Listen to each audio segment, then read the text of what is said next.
Hi అండి.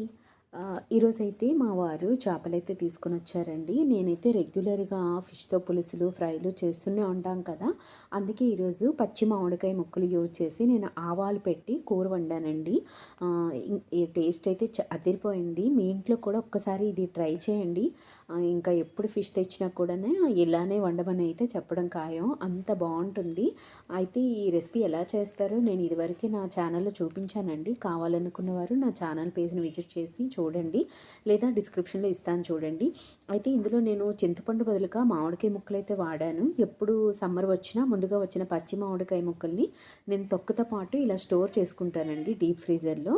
ఇంకా ఎప్పుడు కావాలనుకున్నా చటుక్కని తీసి వాడేసుకోవచ్చు. ఇంకా సమ్మర్‌లో నాకైతే మామిడికాయ ముక్కలు కొరిగేవే ఉండదు. మీలో కూడా ఎవరైనా ఇలా నాలని స్టోర్ చేస్తూ ఉంటారా? మామిడికాయ ముక్కల్ని ఫ్రిడ్జ్‌లో? ఒకవేళ ఉన్నట్లయితే నాకు కామెంట్